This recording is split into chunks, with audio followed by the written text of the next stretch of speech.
Hello everyone, welcome to Edge Time. Today we have a 3-pack of Gerber knives from Sam's.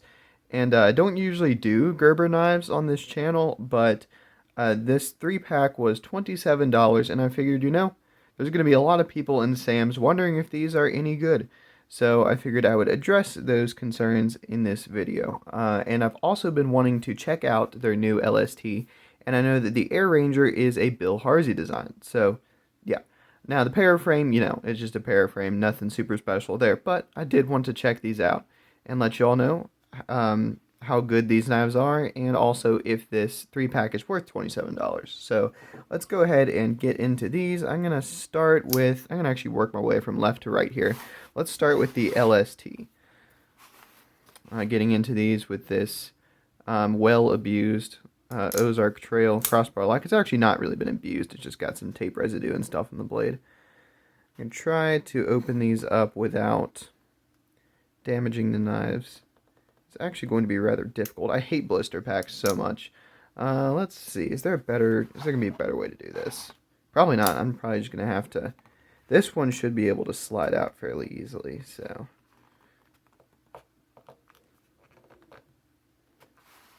Probably hear my dog barking / howling in the background.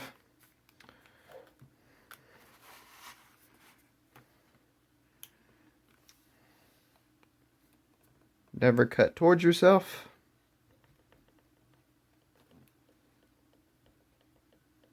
I'm doing this very carefully.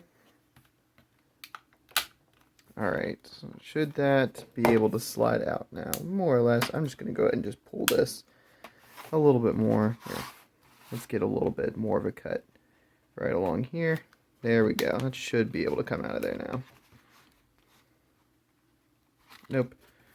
Sorry about this. These blister packs are always a bit of a pain, and feel free to skip around in this video. There we go. There's number 1, the LST. Alright, so let's check. Ooh. Nice. A little 90-degree stop. I like that. Let's see. This is, what, 440, I want to say.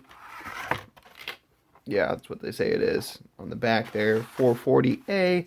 A usually means annealed, I believe. So, yeah, pretty cool little knife. I guess this is like what they've designed to slowly replace their original flagship LST. And yeah, it's pretty cool. This is an imported one, and they do still make the original USA-made LST, I do believe, but this is like a more affordable version. Although honestly, I don't think the regular USA-made LST is much more expensive than this, but still, different design, different idea behind it. I've never actually experienced a backlock with a 90-degree stop, and I must say I kind of like it. It's different. It gives you a little bit of a tactile feel here, not tactical, tactile, as in like you can feel something happening. So yeah, a nice little wire pocket clip here. I'm usually not a big fan of wire pocket clips, but this is like, I don't know, it's executed a little bit differently than your normal wire pocket clip. So yeah, we'll just see how this works. I think it's actually pretty neat how they've done this. Yeah. I probably won't be carrying this a ton just because I have a lot of other much nicer knives to carry. But, I mean, I'll still probably carry it a little bit. Let's see. Let's grab a piece of paper here and see how sharp this one is. Straight out of the box here.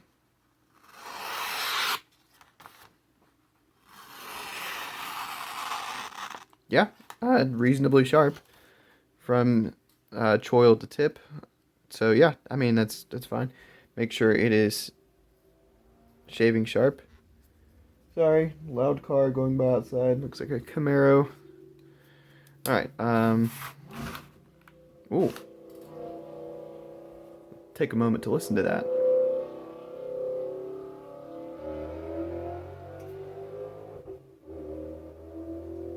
That actually sounded really good. All right. Let's go ahead and get this paraframe open.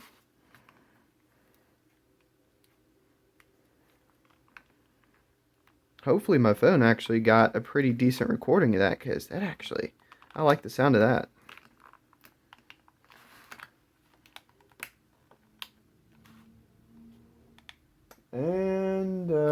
either it turned around extremely fast or that was another one going by.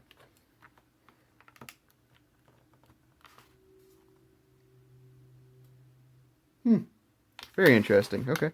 Normally, I live in a more rural area. Normally, several muscle cars don't go rolling past in different directions at the same time, so that's a little bit weird. I don't know if there's a car meet up the road or something. Oh, there almost had to have been, because they're everywhere.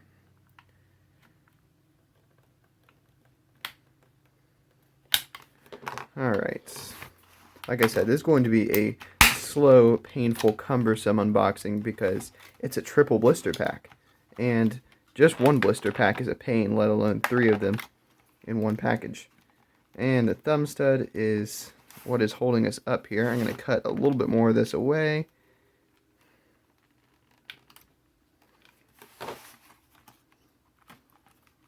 Come on. Come out of there. Alright, so here we have a paraframe. Like I said, everyone's least favorite knife. Not because it's necessarily a bad knife, it's just very basic. There's not much to it, and they've been making it forever, and it's just not exciting. But actually, this is the first real paraframe that I've had. I have a little cheap garbage Harbor Freight paraframe, and even as not nice as a paraframe is, it's still nicer than the stupid Harbor Freight paraframe. So, yeah, it's actually, I mean, this isn't bad. This is a perfectly usable knife. It's just, it gets a lot of hate because of how simple it is. Goodness gracious. This is quickly turning into card time instead of edge time. Alright, yeah, reasonably sharp. A little bit of a hang up there. And they they just described the blade steel as stainless steel. They don't give a specific type, so I'm assuming it's probably like 420 or 440 or something, or maybe something even cheaper. But yeah, it's a paraframe, nothing special. Let's go ahead and get this Air Ranger open. I'm actually kind of excited about this one. The Air Ranger is by far the nicest knife in this package. The Air Ranger, like I said, was designed by Bill Harsey, who also designs for Spartan knives. Notably, he designed, of course, the Spartan Harsey, which is, in my mind, one of the coolest and probably one of the best production knives of all time. I say one of the best, and that's a broad spectrum. But, yeah. Actually, I don't have a actual Spartan Harsey. I have a Spartan Aster, but that was actually designed by Les George. Even though it's a very similar looking knife, they do actually kind of have similar designs. Alright, let's go ahead and, there we go, see if we can get this out of here now. Should be able to, with a little bit of maneuvering. There we go. That one actually came out really nice and easy. Yeah, I already like this quite a bit. Nice grippy G10.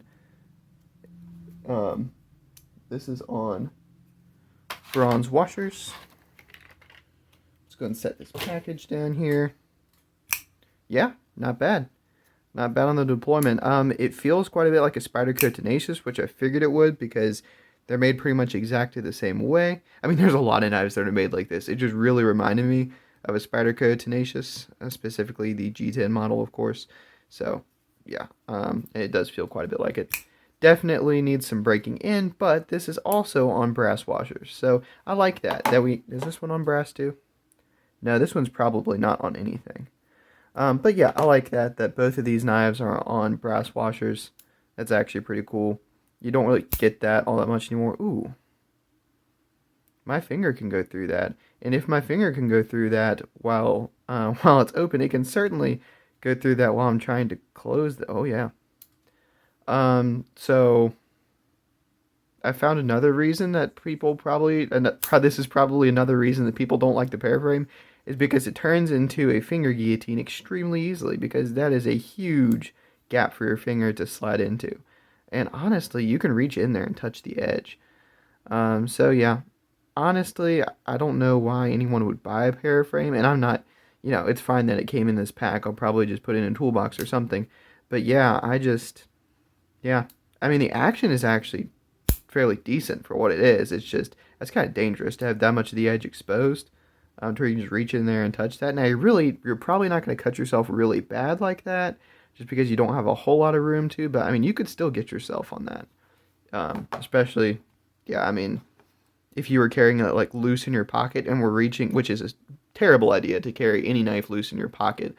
But yeah, with the exception of very few knives. But yeah, I mean, that's just not really super safe. Oh, what I might actually end up doing, in fact, what I'll probably end up doing is 3D printing a big old backspacer to go all along here. Not only will that make the knife look cooler, that'll also make it safer so that that huge piece of edge is not just exposed there. So yeah, I'll probably do that and post a video about that. Yeah, but here is the Air Ranger. One thing that I do not like about the Air Ranger is that the clip is only it's only tip down, and it is not deep carry whatsoever. So yeah, and while I have 3 Gerber knives, oh wait, I want to actually test the sharpness on this, but ooh, oh boy, that's really bad. That's not sharp at all towards the back. Towards the front, it's not so bad. Come here. Actually, it's pretty bad towards the front. All right, this one's going to need some edge work. So while I have 3 Gerber knives on the table, I'm going to go through the reasons why I don't usually feature Gerber knives in any of my videos. And I'm going to go ahead and get my 4th Gerber knife here out on the table. I have like total like probably 5 or 6, but that includes multi-tools. I have the Gerber Dime and the Gerber Diesel multi-tools. But like just as far as Gerber knives, so the main reason I don't cover these very much is just because they are not, Gerber knives are not catered towards knife people. Not in any way, shape, or form. Like very few Gerber knives, I should say, are catered towards knife people. Some notable exceptions include, I believe, the Strong Arm. I don't know, I'm having trouble thinking of any others. Yeah, there's really not very many others. Maybe like some of their really big autos, but yeah, most Gerber knives are catered toward casual knife users or people looking for their first knife or people who don't know much about knives and have heard the name Gerber and think that it is synonymous with quality, which I will tell you it's not. Um, Now, not to say that all Gerber knives are bad, because honestly, the Gerber Strong Arm, I do not have one, but from all reports that I've heard, the Gerber Strong Arm is one of the best fixed blade knives ever made. It's just incredible, indestructible, perfect. However, a lot of their lower tier folding knives like these are just not great. They have I don't know, they just don't have a whole lot of attention to detail. Um, and yeah, now honestly, this LST is one of the best Gerber knives I've felt in a long time, and it actually feels really good. And I think that's because this is what Gerber is best at: is small, cheap lockbacks like this. I mean, this feels excellent. I like this knife. Um, and I don't know, this one actually kind of confuses me because they've made this knife forever. I mean, they've probably literally made this knife, the Air Ranger, for 20 years. And this one still has some misgrind at the back of the edge. And the action is just, honestly, the action is probably fine. It just needs to break in a little bit. But, and the jimping is like not cut very well. So I just think Gerber is better at some things than at others.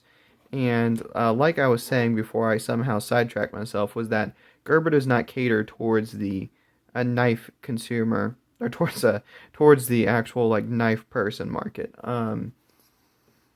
Yeah, they mainly just cater towards hikers, I guess, maybe. And like I said, people looking for their first knife, something somewhere along those lines. And some of them have quality issues, just not consistent sometimes. I actually got this one from a giveaway, from my very first giveaway win and only giveaway win to date. I actually like this one. This is the Gerber Zilch. It's actually pretty cool. And another one that I do like somewhat is the Gerber Affirm. It's pretty cool as well. The action is actually pretty good on it. But yeah, just overall, Gerber knives just the quality tends to be pretty inconsistent and they're just boring, honestly. That's like the main thing with Gerber knives. They're boring, and to me, let me put these all to the side for a second. Gerber's packaging is very offensive to me. Not like, I don't mean like it is derogatory in some way. What I mean is it obviously is designed to cater to people who know nothing about knives. And I'm going to look around. Well, here, just perfect example here. This is the box for my actually for my prototype CJRB that just came in. But this box does not need to advertise on it.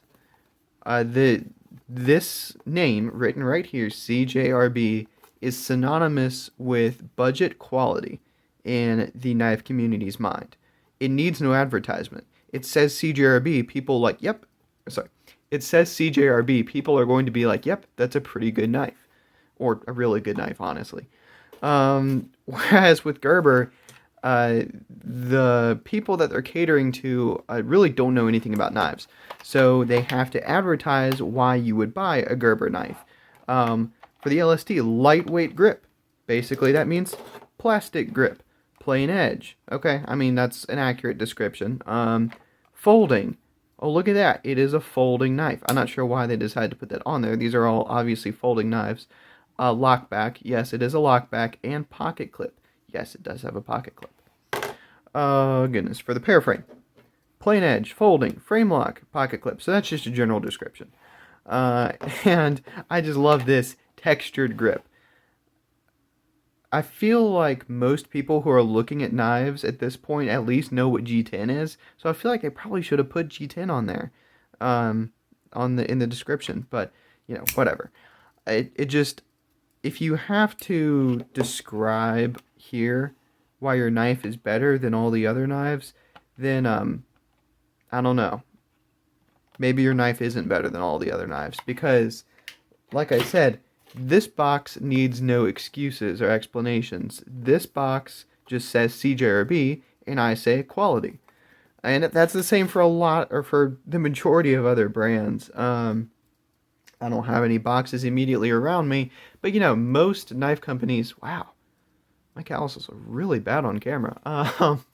Just noticed that for the first time. Y'all are like, wow, I don't know what he does, but it must be rough. No, it's not. I'm a landscaper. I don't actually beat my hands up that much. I don't know why it looks that terrible. Yeah, like I was saying, most other knife companies don't billboard that much on the boxes. And I just feel like Gerber has to do that in order to sort of make excuses for their knives and also just to, you know, appeal to people who don't know much about knives. In conclusion of this long rambling video that has already lost 90% of the people, most likely, who came to watch it originally, and like, yeah, at this point you're not even watching anymore, probably, but for those of you who are still watching, or those of you who have skipped to the end to avoid the nonsensical rambling, I will say that for $27, this is an okay deal. That's really it. Not a great deal. I honestly, for $27, I would save your money. Go buy a Mini Praxis, a Civivi Mini Praxis at Walmart. And yeah, or anywhere else. I'm not just saying just buy it at Walmart. You could get a lot of different knives for $30 elsewhere. Here, let me grab my CJRB Pirate Light. This is a $30 knife. So you could buy these three okay knives for $27, or you could buy this one superb knife for $30. So, I mean, yeah, it's really your preference. It's what you want. If you really like these three knives, sure, go for it. But if you're looking for quality cutting tools that will last you for a lifetime, I really wouldn't go for these, especially with the safety issues that we're having here with the paraframe, that presumably this safety issue has been going on for the past, 150 years that the paraframe has been made. Now, it's been made for probably 20 years, but it feels like forever. Honestly, the nicest knife in this three-piece set is this LST. This feels so good. I love that 90-degree stop there on that lock bar. My only gripe about the LST is that you can't take it apart, but honestly, it's so simple you don't really need to. You just blow it out with some compressed air and it'll be fine. Yeah, but, it's okay. buy at your own risk, I would say. And if you're really looking, like I said, if you're really looking for a quality cutting tool, go somewhere else, get something else. So, yeah, thank you all for watching this short little unboxing video. I'll probably provide updates on some of these knives. The only two that I actually would consider carrying are these. I'll probably just beat the heck out of this one, and if it turns out to be a true workhorse, I will let you all know. But other than that, like I said, thank you all for watching, and I will catch you all in the next one. Have a good day.